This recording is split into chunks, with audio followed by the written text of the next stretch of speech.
The Chakma inhabit an area of Bangladesh called the Chittagong Hill Tracts. The Jumma is actually the collective name of all of the indigenous people of the Chittagong Hill Tracts. So there are sort of 11, 12 different tribes there. If you start back, like even before Bangladesh became a country, but say in the 1960s and after partition, there was a large-scale hydroelectric project in the Hill Tracts which dammed the largest river there, the Karnafuli, and that was really to generate power and electricity. That dammed huge amounts of arable land in the region and displaced maybe the estimates are about 100,000 indigenous people who were mainly the Chakma because it was their land that was inundated. And so starting from then in the 1960s, the Chakma, many of those who lost all their land, they didn't receive any compensation. So they fled then to India, Arunachal Pradesh as environmental refugees or developmental refugees back then, and then also Burma. So that was really the start of some of their problems and how they started to become environmental refugees. That has really been exacerbated now, mainly to do with militarisation in the region, but also to do with climate change and rising sea levels that are happening in the rest of Bangladesh. So it's seen as, the Hill Tracts is seen as this empty area compared to the rest of Bangladesh, which is very heavily populated, but really it's not such an empty area. There are indigenous people there, and also the land is less fertile than that of the plains because the area is hilly, and so those hills have been subject to a lot more population pressure than they are used to, and also there's soil erosion that's gone on, there's logging that's gone on in that area, and so the environment has really changed a lot in the last sort of 40, 30, 20 years. It's ongoing, this change, and it's accelerating as well. So things have been put in place to actually try and halt some of the deforestation and preserve some of the wildlife, but it just carries on unabated.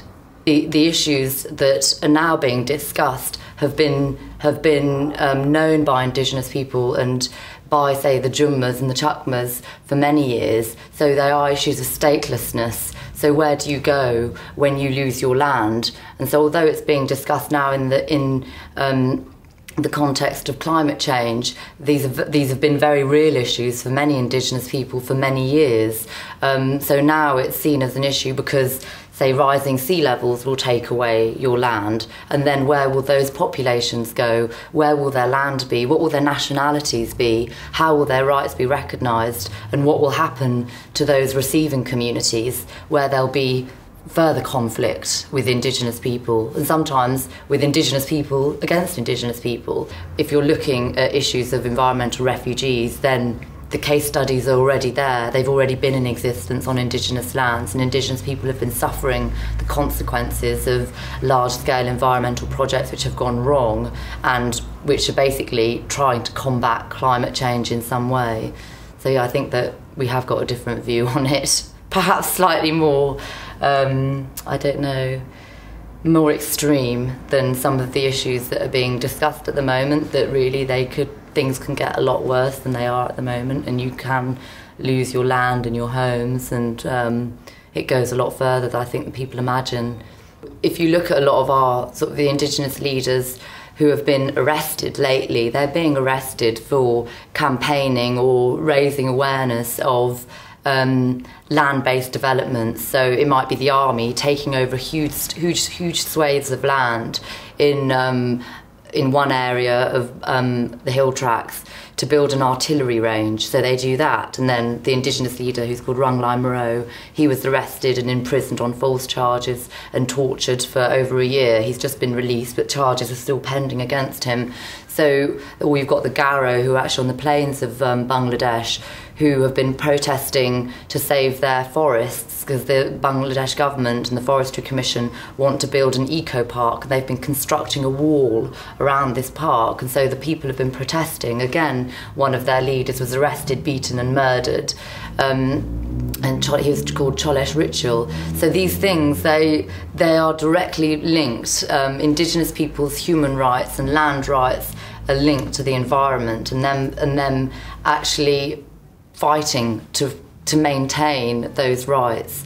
So I think that it's all integral. So the Indigenous people are wanting to protect their environment and still practice their customary land rights, and they are being, and by doing that, they're coming into direct conflict with governments and the military, who are then criminalising the behaviour of Indigenous people, or their practices, and then using force against them. And then that leads to the Indigenous people sometimes having to take up arms, as they did in the Hill Tracts in the 70s, to actually fight for those rights. So you're actually perpetuating this culture of violence, and now it's accelerating with the lack of resources that now exist.